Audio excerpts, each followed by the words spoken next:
saat ini kita akan belajar firman Tuhan. Ketika mimpimu jauh lebih besar dari kekuatanmu. Saya yakin dan percaya setiap kita pernah mengalami hal yang sama, di mana mimpi yang Tuhan taruh dalam hati kita itu jauh lebih besar daripada kekuatan kita. Kita memiliki kerinduan kepada sesuatu yang mustahil untuk kita capai menurut kemampuan kita. Saat ini kita belajar firman Tuhan, kisah hidup dari Nehemia. Waktu itu ketika Nehemia mendengar bahwa tembok Yerusalem dihancurkan, hati Nehemia sangat sedih. Dan Tuhan menaruh dalam hati Nehemia untuk membangun kembali tembok Yerusalem yang telah dihancurkan itu.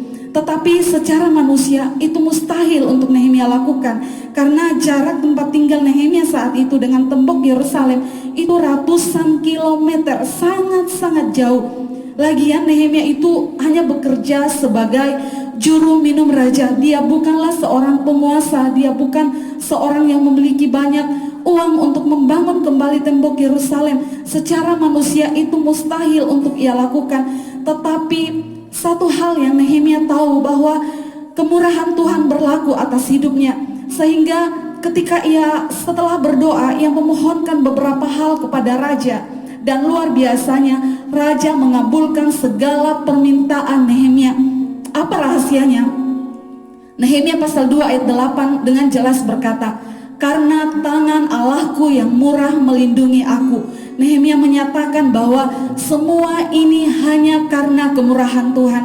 Ketika Nehemia tiba di Yerusalem, Nehemia mengumpulkan beberapa orang, dan Nehemia 2 ayat 18 berkata, kuberitahukan kepada mereka betapa murahnya tangan Allahku yang melindungi aku. Nehemia selalu mengumandangkan kemurahan Tuhan.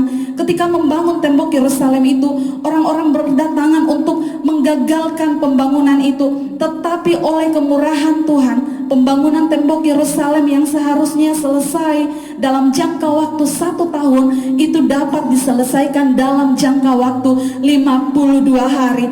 Ada percepatan yang terjadi, dan itu semua karena kemurahan Tuhan. Mungkin saat ini kita mengalami seperti apa yang dialami oleh Nehemia, di mana mimpi yang Tuhan taruh dalam hati kita itu jauh lebih besar daripada apa yang dapat kita lakukan menurut kemampuan kita. Tetapi ketika kita menyadari akan kemurahan Tuhan, maka kita akan bangkit dengan berani dan percaya diri bahwa bersama Tuhan kita dapat mewujudkan mimpi-mimpi itu yang Tuhan sudah taruh dalam hati kita. Mungkin saat ini sebagai orang tua, engkau sedang berkata, aku merindukan, aku bermimpi sehingga anak-anakku menjadi orang yang luar biasa, orang-orang yang berpengaruh kelak di masa depannya. Tetapi engkau kembali menyadari, aku bukan orang tua yang kaya, aku tidak memiliki banyak uang untuk menyekolahkan mereka. Tetapi saat ini perkatakan kemurahan Tuhan. Tuhan sanggup menyediakan apa yang kita perlukan. Mungkin sebagai anak, Tuhan taruh dalam mimpimu untuk membantu orang-orang yang dalam kekurangan. Engkau memiliki mimpi yang luar biasa saat ini, tetapi kembali engkau menyadari hal itu sulit untuk aku capai, karena aku bukanlah berasal dari keluarga yang kaya. Aku bukanlah orang yang memiliki relasi yang begitu kuat. Tetapi saat ini perkatakan kemurahan Tuhan. Bersama Tuhan aku sanggup melakukan perkara-perkara yang ajaib. Mungkin saat ini engkau adalah sepasang suami istri yang telah lama menikah, namun saat ini belum dikaruniai anak. Engkau memimpikan untuk memiliki hal itu, tetapi laporan dokter kepadamu itu sangat mengejutkan, di mana dokter berkata engkau menderita sebuah penyakit yang akan membuat engkau sulit untuk mewujudkan hal itu. Saat ini perkatakan kemurahan Tuhan. Tuhan sanggup melakukan apa yang tidak sanggup dilakukan oleh manusia. Mungkin saat ini engkau adalah seorang yang di PHK dari pekerjaan, dan engkau memiliki mimpi, memiliki kerinduan untuk bekerja kembali. Tetapi engkau menyadari, mana ada perusahaan yang menerima orang yang sudah berumur, di mana-mana orang menerima orang-orang muda, orang-orang yang lincah. Tetapi saat ini perkatakan kemurahan Tuhan, baginya tidak ada yang mustahil. Apa yang tidak dapat dilakukan manusia, bersama Tuhan engkau dapat melakukan hal itu. Mungkin saat ini engkau adalah orang yang sedang menderita suatu penyakit, dan engkau menerima vonis dokter yang sangat-sangat membuat engkau sedih. Tetapi saat ini perkatakan kemurahan Tuhan. oleh kemurahan Tuhan, aku akan disembuhkan. Mungkin saat ini engkau adalah orang yang memiliki kerinduan kepada mimpi-mimpi yang besar, dan engkau melihat, otak saya itu pas-pasan Kak, aku tidak bisa untuk mewujudkan hal itu. Saat ini perkatakan kemurahan Tuhan. Jangan besar-besarkan masalah, besarkan Tuhan. Karena ini bukan berbicara tentang siapa kita, tetapi siapa Tuhan yang kita sembah. Kemurahannya itu lebih daripada hidup kita. Perkatakan kemurahan Tuhan bagi rumah tanggamu. Perkatakan kemurahan Tuhan bagi pasangan hidupmu. Tidak ada hati yang sekeras apapun yang Tuhan tidak sanggup untuk ubahkan. Perkatakan kemurahan Tuhan bagi masa depanmu. Perkatakan kemurahan Tuhan bagi mimpi-mimpi yang akan engkau capai. Perkatakan kemurahan Tuhan bagi rumah tanggamu.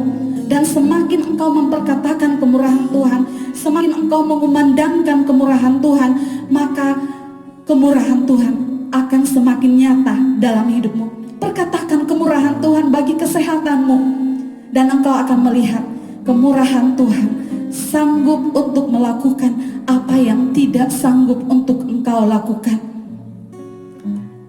Kemenangan kita itu bukan terletak pada kekuatan kita, tetapi kemenangan kita itu terletak pada kemurahan Tuhan. Waktunya akan tiba setiap engkau yang mengandalkan kemurahan Tuhan. Puji Tuhan kalau engkau kaya, puji Tuhan kalau engkau pintar, dan lain sebagainya. Tetapi jangan pernah andalkan hal-hal itu. Andalkan kemurahan Tuhan. Biasanya orang berkata, ini hasil keringat saya. Tetapi kita pun tidak bisa keringat tanpa Tuhan. Stop andalkan apa yang engkau miliki. Berhenti untuk hal itu. Andalkan kemurahan Tuhan. Dan waktunya akan tiba, orang yang mengandalkan Tuhan akan sampai kepada mimpi yang Tuhan sudah taruh dalam hatinya. Dan ketika orang bertanya, apa rahasianya untuk hal itu? Engkau hanya berkata seperti yang Nehemia katakan, karena tangan Allahku yang murah melindungi aku. Selamat pagi, selamat menikmati kemurahan Tuhan. Tuhan Yesus memberkati.